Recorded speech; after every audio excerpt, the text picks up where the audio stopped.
헬로티비 부산뉴스는 올 한 해 발생한 사건, 사고와 부산 지역 주요 이슈를 돌아보는 시간을 마련했습니다. 오늘 첫 번째 시간으로는 한 해 부산 지역에서 발생한 주요 사건, 사고를 짚어보겠는데요. 먼저 영상부터 보겠습니다.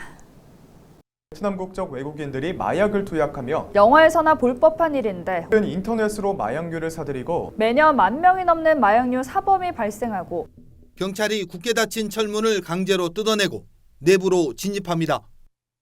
나와. 들어가. 현시간부로 마약류 관련에 관한 법률 위반으로 현행범 체포합니다. 노래방에서 마약을 투약한 뒤 환각 파티를 벌인 혐의로 외국인 33명이 경찰에 무더기로 붙잡혔습니다. 베트남 국적 마약 판매책 A씨 등은 노래방을 통째로 빌린 뒤 SNS 등을 통해 파티 참가자를 모집했습니다. 그리고 1인당 20만 원가량을 받고 마약을 판매한 혐의를 받고 있습니다. 주로 토요일 날 마약 파티가 이루어졌는데 마약 파티를 이용한 사람들은 평상시에 하는 일이 힘들기 때문에 그 피로를 잊기 위해서 마약 파티에 참여했다고. 이번에 적발된 외국인 72명 가운데 여권이 만료된 불법 체류자 62명은 강제 출국 조치됐고 영구 입국 규제 대상이 됐습니다. 누군가를 만나자 90도로 허리를 숙여 인사합니다.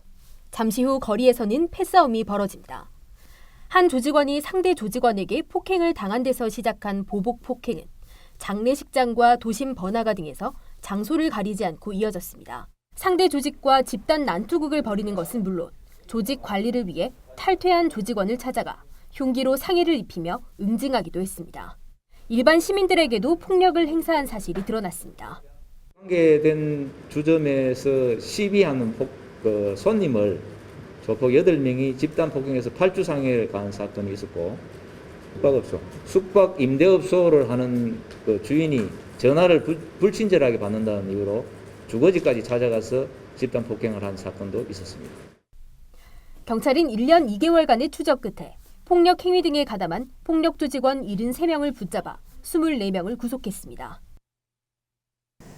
도심에서 상대에게 흉기를 휘두르고 90도 인사에 집단 폭력까지 정말 믿기지 않는 일입니다. 김한식 기자, 앞서 본 영상이 정말 부산에서 벌어진 일이 맞습니까? 네, 그렇습니다. 네, 부산의 양대 조직으로 꼽히는 칠성파와 신21세기파 조직폭력간들의 이야기입니다.